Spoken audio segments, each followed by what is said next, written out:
우리나라 상품은 상대적으로 경쟁력 다 잃어버리고 있어요. 그나마 반도체 하나 남았는데 더 경쟁력 잃어버리면 우리나라 환율은 어떻게 되겠어요? 그럼 또 안 올릴 수가 없어요. 그래서 우리나라 원화가 지금 더 떨어질 가능성이 있다. 주식 가격이 떨어질 수밖에 없고 또 성장률도 계속 떨어질 수밖에 없고 우리나라의 성장 엔진이라고는 수출도 계속 떨어질 수밖에 없다. 그게 삼저고 어쩌면 삼고 쓰나미보다 더 무서운 게 삼저 쓰나미다. 트럼프 2.0 시대를 트럼프 1.0 시대의 후속판이다? 그래서 뭐 비슷하게 전개될 거다. 이렇게 보시는 분들 계신데 저는 아니라고 생각을 해요. 이거는 이번에는 슈퍼 트럼프라고 하는 이야기도 있고요. 왜냐하면 이 트럼프 2.0이 이 플러스 알파로 굉장히 강력한 변화가 있을 거다 이렇게 생각을 해요. 그 변화가 우리나라 입장에서 또 뿐만 아니라 전 세계 경제 입장에서 생각해 보면 이거는 절대로 좋은 게 아니다. 저는 그렇게 생각을 해요. 그 이유가 뭐냐면 일단 트럼프 2기에서 현재 하려고 하는 정책을 경제적인 측면에서 제가 몇 가지로 생각을 해보면 첫 번째는 관세 부과를 굉장히 강력하게 하겠다. 그래서 1기 때는 뭐 주로 이제 중국에 대해서만 관세를 품목을 이제 정해가지고 한 25% 이렇게 뭐 부과하는 방식으로 이렇게 했는데 이번엔 그게 아니라 거기에 추가해서 60% 관세를 중국 제품에 대해서 부과하겠다. 플러스 모든 나라의 제품에 대해서도 10% 보편 관세를 부과하겠다. 이렇게 이야기를 하고 있어요. 그래서 사실은 제가 이 도널드 트럼프 당선자가 선거 운동 기간 중에 뭐 여러 발언한 것도 제가 많이 찾아보고 또 타임지 제 기사도 최근에 본 걸 하나 소개해드리면 당시 뭐라고 그러냐면 이게 지금 자기가 볼 때는 유럽도 이게 정말 우리나라의 정말 우방이 아니다. 어떻게 우리 그 미국의 입장에서 생각하면 어떻게 미국 자동차를 그 메르켈 총리한테 당시에 자기가 얘기했다는데 어떻게 포드 자동차 하나 수입도 안 하냐. 우린 리덜 자동차 이렇게 수입 많이 하는데 이게 공정한 무역이냐. 자기가 볼 때는 적어도 우리가 수입한 만큼 너희들도 우리 제품을 수입해야지만 그게 공정한 무역이지. 그렇지 않으면 공정하지 않다 이렇게 보거든요. 그래서 이거는 그 트럼프 대통령 입장에서 생각해 보면 무슨 뭐 이념이나 아니면 무슨 뭐 혈맹이나 이런 거 없이 그냥 경제적인 측면에서 이익이 있느냐 없느냐에 따라서 이제 그 우방의 기준이 바뀔 거라는 거고 그 기준은 뭐냐면 좀 전에 말씀드린 것처럼 무역에 있어서는 적어도 너무 지나치게 뭐 미국이 적자를 보는 경우에는 그 나라는 우방이 아니다는 거예요. 그러면 거기에 해당되는 나라가 어디냐? 중국이나 아니면 베트남이나 한국 이런 나라라는 거예요. 그래서 우리나라도 지금 굉장히 무역 흑자를 굉장히 미국에 대해서 많이 내고 있는데 그렇기 때문에 직격탄을 맞을 수밖에 없다는 거고요. 더군다나 이제 우리나라는 미국에서 직접적으로 수출하는 것뿐만 아니라 뭐 중국이라든가 아니면 베트남이라든가 아니면은 저 멕시코라든가 이런데 중간지를 수출해서 거기서 조립해가지고 이제 미국으로 수출하는 이런 간접 수출 방식도 굉장히 많이 하고 있는데 근데 그것까지도 다 영향을 받을 거고 더군다나 관세 폭탄을 맞는 나라들은 또 가만히 있을 것은 아니잖아요. 그러니까 당연히 또 거기에 따른 이제 보복 조치를 할 텐데 가장 쉽게 할 수 있는 것은 관세를 똑같이 높이는 거고 아니면 그 이외에 이제 다른 방식으로 뭐 굉장히 중요한 요새 뭐 히토류 관련해서 뭐 이런 것을 중국이 미국에서 수출 안 한다 뭐 이런 이야기도 나오고 있습니다만 그런 것들도 있을 수도 있고 그거 이외에 뭐 여러 가지 방법이 있는데 그렇게 되면서 전 세계가 이제는 자유무역, 세계주의가 아니라 보호무역, 중산주의로 갈 거라는 거예요. 중상주의. 중상주의로 간다는 거는 수출은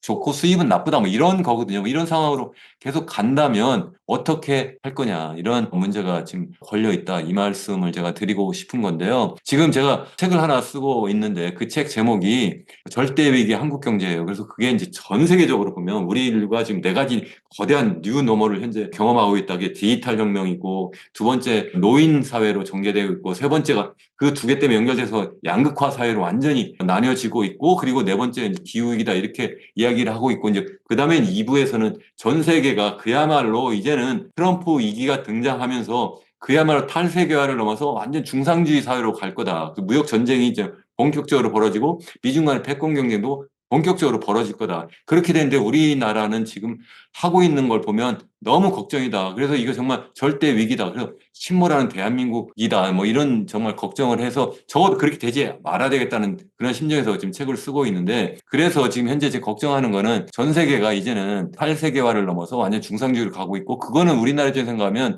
60년대, 70년대 이후에 고도 성장할 수 있었던 이유는 우리나라 수출 주도형 경제 성장을 했기 때문에 그런데 그게 이제 막혀버린다는 거예요. 이렇게 막혀버리면 어떡할 거냐. 더군다나, 그러면 뭐 중국하고 붙냐? 중국하고 어떻게 붙을 수 있겠어요? 더군다나 중국이 지금 할 수 있는 조치는 과연 무엇일까? 뭐 이런 건 여러 가지 생각해 보면 제가 이제 하나 생각하고 있는 거는 뭐냐면 중국 같은 경우에는 또 이게 단순하게 실제 미국부터 수입하는 게 별로 없기 때문에 관세를 부과해도 별로 안 되고 아마 그 위안화 가치를 또 떨어뜨리려고 할 거예요. 위안화 가치를 이제 평가 절하를 해버리면 그러면 그 얘기는 뭐냐면 중국 상품의 가격이 전 세계 시장에 더 싸지는 거예요, 상대적으로. 그럼 우리나라 상품은 상대적으로 중국 상품에 비해서 경쟁력을 더 잃어버려요. 이미 경쟁력 다 잃어버리고 있어요. 그나마 반도체 하나 남았는데 더 경쟁력 잃어버리면 우리나라 환율은 어떻게 되겠어요, 그럼 또?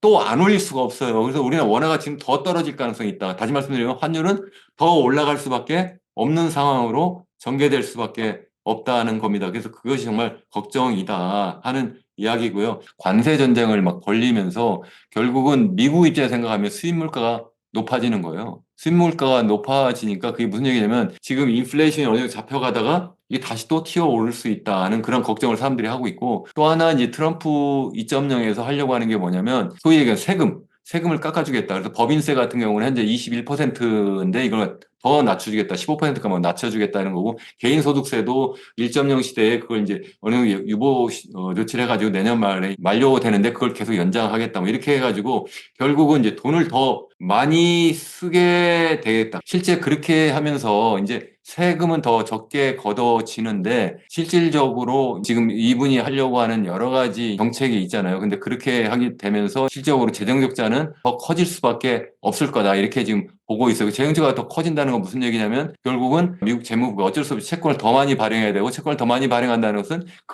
수익률을 더 높여줘야 된다는 거고 그건 결국 시장 금리도 다시 높여줘야 된다는 거예요. 그러니까 우리나라 입장에 생각하면 결국 그게 무슨 얘기냐면 미국의 금리가 높아지니까 결국 미국 달러화 가치가 높아진다는 거고 그게 바로 뭐냐면 환율이 높아진다는 거다. 그래서 첫 번째 3고 중에 고환율로 갈 수밖에 없다는 거고 두 번째는 환율이 높아지니까 우리나라의 수입품 물가가 또 높아지니까 수입품 가격이 높아지니까 우리나라도 지금 물가가 어느 정도 잡혀간 듯한데 다시 이게 높아질 수밖에 없으니까 다시 또 고인플레이션 가능성이 또 있다는 거고 또 이렇게 되니까 환율은 환율대로 높아지고 물가는 물가대로 다시 또 뛰어오를 그런 위험이 있으니까 한국은행 입장에서 생각하면 기준금리를 낮출 수가 없잖아요. 그래서 고금리 상황이 계속 유지될 수밖에 없다는 거예요. 그게 바로 3고예요. 3고는 사실 언론에서도 많이 이야기를 하고 있었어요. 근데 이게 전부가 아니다. 더 무서운 삼저 쓰나미가 온다. 저는 그렇게 생각을 하는데 그게 뭐냐면 첫 번째가 사실은 이것과 연계해서 지금 당장이 뭐예요? 주식 가격이 지금 막 계속 떨어지고 있잖아요. 왜 떨어지겠어요? 보니까 저쪽에는 금리도 막 높아요. 그러니까 막 그쪽으로 돈이 막 몰려가고 거긴 또 더군다나 막 경제가 지금 굉장히 좋아진다. 뭐 이런 또 여러 가지 또 지표도 많이 나오고 하니까 미국으로 투자 자금이 막 빠져나가요. 그렇게 되니까는 결국은 어떻게 되겠어요? 주식 가격은 계속 떨어질 수밖에 없고 더군다나 이제 근본적으로는 꼭 트럼프 때문이 아니라 이미 제가 여러 매체에서도 말씀드리고 제 이현웅교수 경제포럼 그 유튜브 채널에서도 계속 말씀을 드리는데 우리나라는 정말 잘못하고 있는 정책이 뭐냐면 너무 이 부동산 가지고 경제를 갖다가 계속 부양하려고 하는 정책을 계속 써온 거예요. 그래서 정부가 어떻게든 뭐 건설 경기 띄우려고 뭐 2022년 하반기부터 시작해가지고 집값이 뭐 떨어지기 시작하니까 그래서 2023년부터 시작해가지고 뭐 특례 보금자리로는 무려 40조 이상 막 계속 풀었고요. 그래가지고 또 어느 정도 집값이 다시 올라가는 듯 했다가 다시 또 이제 지난해 하반기에 다시 또 써버리니까 대출이 이제 다 자금이 다 소진되니까 다시 집값이 다시 또 떨어지기 시작하고 그러니까 뭐 부동산 PF 문제가 다시 발생하고 뭐 이렇게 하니까 다시 또 올해 들어와가지고 신생아 특례 대출 27조 플러스 해가지고 각종의 그런 특례 대출 정책 대출을 계속 하고 있어요. 무려 55조 원을. 이렇게 계속 하면서 결국 사람들로 하여금 계속 빚내서 집을 사도록 이렇게 유도를 하고 그렇게 해서 집값은 띄우고 가계부채는 가계부채대로 계속 늘어나고 있고 그래서 가계소득 대비 가계부채 비중이 거의 150%예요. 우리나라가. 그게 뭐예요? 개인들이 도대체 소비할 수 있는 여력이 없어요. 그 원리금 갚기도 바쁜데 더군다나 그 돈이 다 그걸로 몰려있고 실제 전체 자산 중에 79%, 80% 가까이가 다 이 부동산에 가 있어요. 미국은 반대로 전체 자산 중에 부동산에 가 있는 거 30%도 안 돼요. 나머지는 다 주식시장이나 이런 데 가 있는 거예요. 우리 거꾸로 돼 있으니까 이 주식시장으로 돈이 안 가니까 주식 가격이 떨어질 수밖에 없는 거다. 그래서 그게 이번에 트럼프 2.0이 되면서 그게 더 심화될 거다는 게 한 가지고 두 번째는 이제 그것과 연계해가지고 결국 미래 먹거리 투자를 못하게 되고 하니까 경제 성장률, 잠재율이 계속 떨어질 수밖에 없고 더군다나 거기에다가 트럼프가 등장하면서 수출도 제대로 안 되니까 우리나라의 성장 엔진이라고 하는 수출이 안 되니까 그래서 성장 잠재력이 더 떨어질 수밖에 없는데 더군다나 이번에 이제 대통령의 어떤 비상계엄 발표 또 그것을 또 이제 무효하는 국회의 결의 또 그 이후에 실제 이제 그 대통령 탄핵하려고 하는 그러한 국회에서의 어떤 움직임 그것 때문에 이제 국민이 이제 시위를 하게 되는 상황이 되고 전국이 막 혼란화되게 되면 더군다나 제가 볼 때는 경제 성장률은 한국은행이 현재 예측하고 있는 적어도 올해 뭐 2.2%는 벌써 물 건너 갔다고 저는 생각을 해요. 2.0 밑으로 떨어질 거고 내년에도 뭐 1.9% 후년에 뭐 1.8%라고 이야기를 하는데 그보다 훨씬 더 떨어질 가능성이 굉장히 높다. 저는 이제 그렇게 보고 있는 거고. 그래서 첫 번째는 제가 뭐 말씀드렸어요. 이 소위 얘기하는 주식 가격이 떨어질 수밖에 없고 또 성장률도 계속 떨어질 수밖에 없고 또 동시에 우리나라의 성장 엔진이라고는 수출도 올해 잠깐 반짝했는데 수출도 계속 떨어질 수밖에 없다. 그게 삼저고 어쩌면 삼고 쓰나미보다 더 무서운 게 삼저 쓰나미다. 이 삼저 쓰나미는 어쩌면 더 구조적인 문제고 또 우리 내부적인 문제이기도 하기 때문에 이것을 쉽게 해결하기 굉장히 어려운 상황에 지금 몰려 있다. 그래서 제가 생각할 때는 계속 말씀드리면 우리나라는 정말 이거 그 침몰하는 지금 그러한 어떤 거대한 배, 전 세계적으로 보면 그래도 우리나라 경제 규모가 한 14위 정도 하는데 이러한 대한민국 호가 지금 침몰하는 그런 위기에 지금 현재 직면하고 있는 게 아니냐 이런 걱정을 저는 하는 겁니다.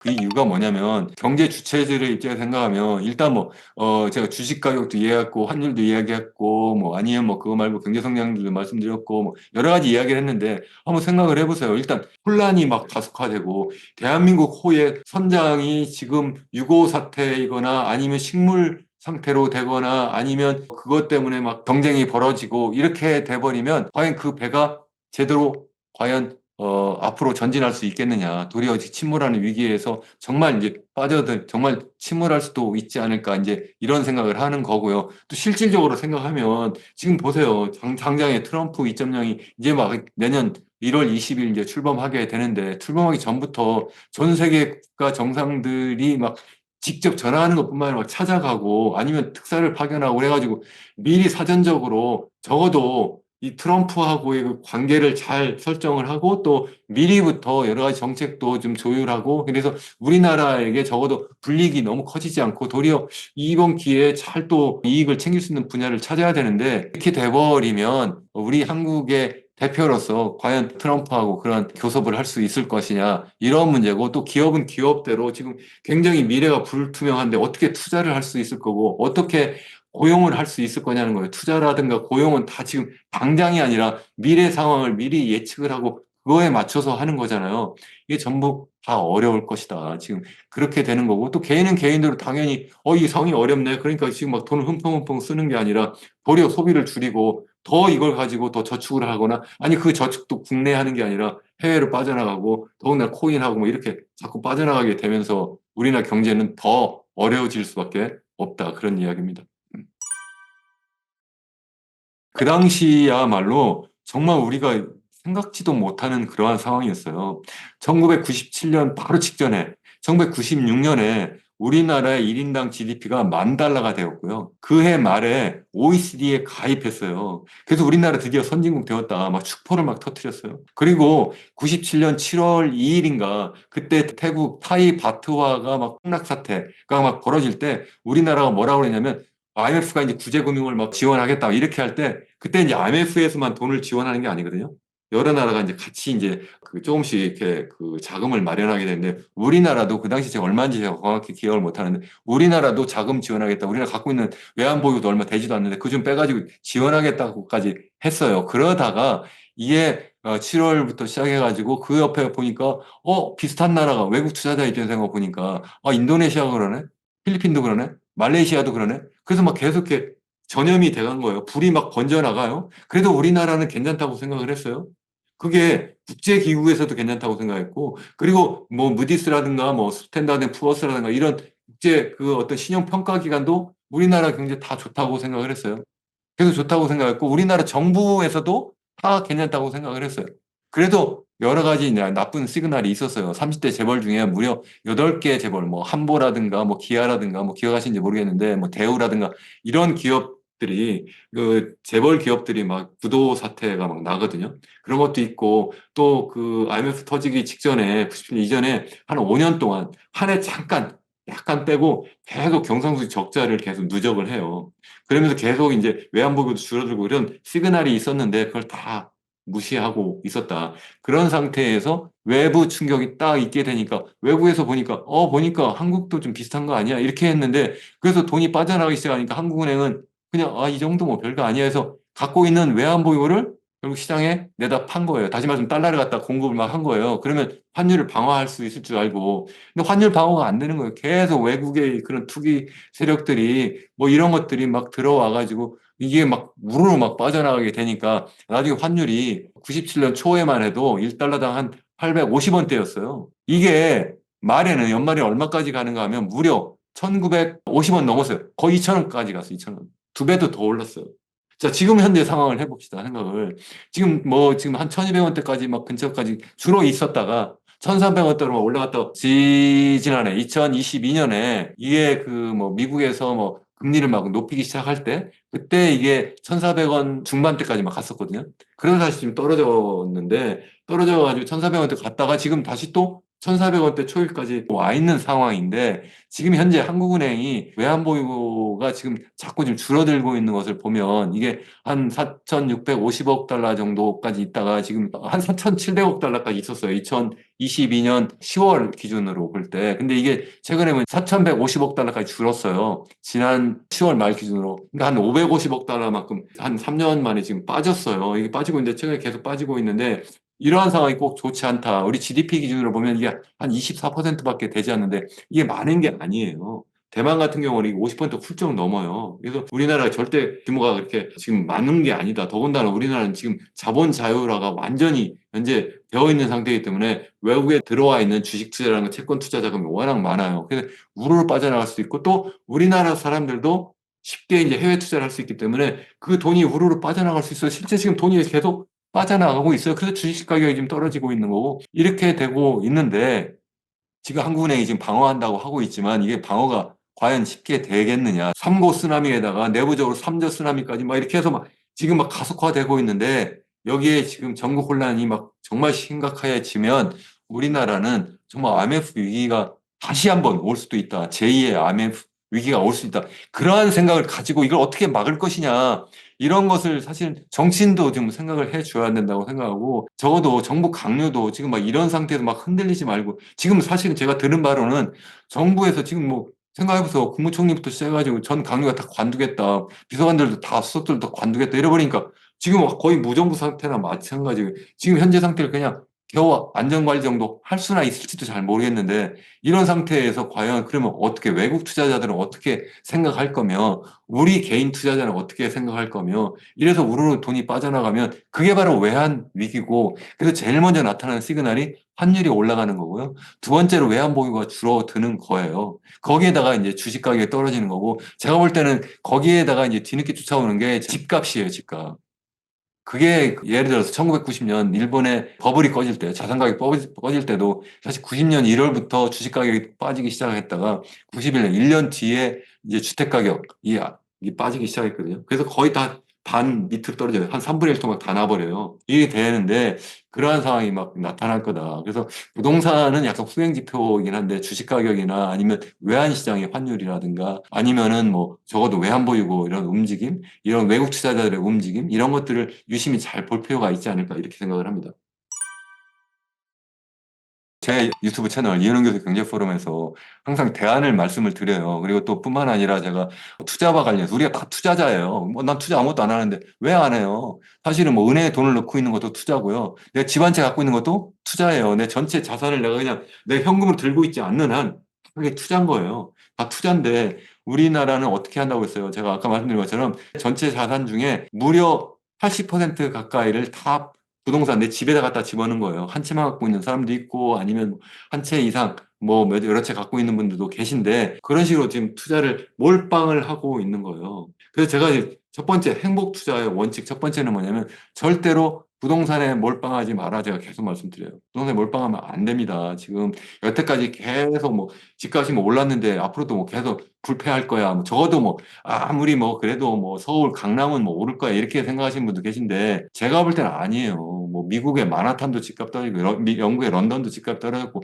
일본의 도쿄도 다 집값 떨어졌고 하다못해 중국도 뭐 소위 말하는 일선도시 상하이라든가 항저우라든가 뭐 아니면 베이징이라든가 다 반토막 가까이 지금 다 떨어지고 있는 상태인데 대한민국은 경제가 다 나쁜데 집값만 올라가겠다. 더군다나 인구는 제일 빠르게 전 세계에서 가장 빠르게 지금 인구 고령화가 진행되고 있고 그래서 전체 인구도 줄어들 뿐만 아니라 이 소위 얘기하는 생산 연령 인구는 지금 엄청나게 빠른 속도로 줄어들고 있는데 그건 서울도 그래요. 서울도 그게 줄어들고 있는데 이게 계속 지금 뭐 빚내서 집 산다고 해서 이렇게 그럼 누가 뒷받침이 해줘야지 되는 거지. 이렇게 가능하겠어요. 그게 안 되기 때문에 요즘에 보시면 매물이라는 게 매물. 서울의 매물이 무려 9만 채가 나와 있어요. 9만 채. 9만 채 나와 있다는 것은 이게 아실에서 이걸 통계를 잡기 시작한 것이 딱 3년 전이에요. 2021년 11월부터 시작해가지고. 그 당시에 한 4만 채 정도 있었거든요.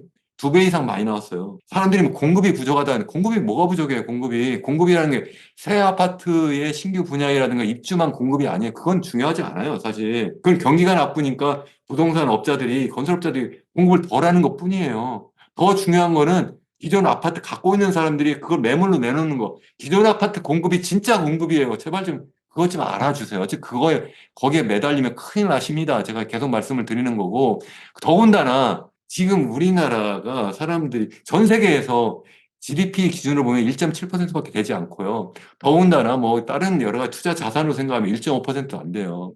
근데 우리 전체 자산을 갖다가 한국에다 다 몰빵하는 것도 정말 이거 정말 잘못됐다 그렇게 생각을 해요. 전 세계를 대상으로 해야 된다. 그래서 그렇게 생각하면 전 세계 생각하면 미국 같은 경우에는 GDP가 한 25% 정도 돼요. 더군다나 전 세계에서 사실은 디지털 혁명을 지금 만들어내고 있는 나라가 미국이어서 그래서 저는 이제 부동산에 몰빵하지 말고 주식으로 좀 옮기고 이렇게 좀 새로운 미래 먹거리를 만드는 그러한 기업들, 그러한 어떤 자산에 투자를 해라 이렇게 말씀드리는데 그런 게 지금 보면은 결국 미국의 소위 얘기하는 뭐 그 매그니피션 세븐뿐만 아니라 새로 우리가 정말 찾아내면 정말 보석 같은 미래의 그러한 가치를 막 만들어내는 그러한 미래 첨단 기술을 갖고 있는 그런 것을 만드는 기업들이 있거든요. 그런데 찾아내는 게 너무 중요하고 더군다나 제가 여기 시간이 없어서 말씀 못 드리는데 비트코인 같은 것도 이게 굉장히 중요한 투자 자산이에요, 사실은. 그래서 많은 분들이 그걸로 옮겨가고 있는데 잘못하면 오해를 하셔가지고 이거 뭐 도박하라는 거 아니야 이렇게 오해하실 수 있는데 적어도 제 말씀은 너무 부동산에 몰빵하시지 마시고 다변화해라. 이제 투자 자산을 뿐만 아니라 한국에 몰빵하지 마시고 또 다변화해라 이런 말씀이고 세 번째는 투자를 너무나 남의 돈 가지고 하지 마라. 근데 우리는 더군다나 집을 살 때 어떻게 하느냐면 이걸 갖다가 절반 이상을 자기 돈이 아니라 남의 돈 빌려가지고 해요. 이거 정부에서 뭐 싸게 금리 빌려주니까 이거 뭐 공짜입니까? 그 집값 떨어지면 어떡할 건데요? 정부가 그러면 다 갚아주나요? 아니에요. 그 정부가 정말 잘못하고 있는 정책이 바로 이 특례자 붙인 그런 정책 자금 대출인데 이렇게 해서 돈 빌려서 집 사라 이렇게 해가지고 지금 이렇게 계속 가고 있는데 계속 못 갈 거다. 제가 계속 말씀을 드리는 거고 그래서 빚내서 투자하면 안 된다. 그건 주식도 마찬가지고 뿐만 아니라 코인 투자도 마찬가지고 집 투자도 이렇게 하면 안 된다. 사람들은 적어도 뭐 부동산은 안전빵이니까 빚을 갖다가 뭐 50%, 뭐 60, 70% 해도 된다. 그거야말로 큰일 난다. 그게 미국의 서프라임 모기지 사태가 뭡니까? 그게 바로 빚내가지고 집 사는 거. 그것도 더 신용이 나쁜 사람들. 우리 젊은 사람들이 신용이 되게 안 좋잖아요, 상대적으로. 그 사람들이 뭐 여러 가지 뭐 처음 생애 최초 뭐 주택 구입한다고 해서 대출해서 뭐 싸게 해주느니 뭐 아이를 낳는다고 해서 싸게 해주니 그게 다 서브프라임 모기지예요, 그게. 신용 나쁜. 그렇게 해가지고 투자를 하는 게 그게 정말 옳은 거냐? 아니다. 이게 세 번째. 네 번째 마지막으로 말씀드린 거는 스스로 공부하셔라. 스스로 공부하셔가지고 그래 투자를 해라. 그 말씀이에요. 아, 남들이 지금 부동산 된다고 해요. 뭐 어디 유튜브에서 뭐 이렇게 해요. 그러니까 그 말씀 들어. 집값이 지금 아니 뭐 떠요. 지금 이번 아니면 이생망이 되느니 뭐 그게 뭐 갑자기 뭐 완전 폭망하느니 뭐 이렇게 막 우르르 몰려가거나 아니면 뭐 코인 뭐가 된다 막 몰려가거나 아니면 뭐 미국 주식 뭐 되게 막 몰려가거나 그것도 부족하니까 막 돈 빌려가지고 막 하거나 이렇게 하면 정말 인생 한 번 사는데 정말 완전히 망한다. 더구나 지금 상황이 너무 나쁘기 때문에 이렇게 나쁠 때에는 정말 여러분들 스스로 공부를 많이 하셔야 됩니다. 그 세상이 어떻게 돌아가는지 정말 그래서 뭐 이 머니인사이드 이런 것도 많이 보셔야 되고요. 이게 정말 그런지 안 그런지 다양한 그러한 논리적인 의견을 많이 들으시고 또 공부 스스로 해서 판단하시는 게 좋지 않을까 그렇게 생각을 합니다. 네, 여러분 뭐 제가 약간 뭐 흥분한 그러한 투로 말씀을 드렸는데 정말 너무 걱정드려서 그런 말씀을 드린 거고요. 여러분 국가 정말 어렵습니다.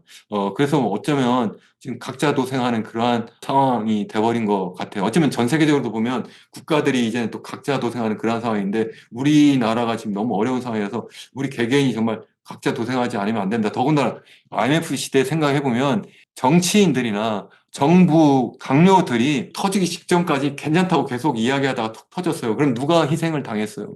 누가 희생당했어요?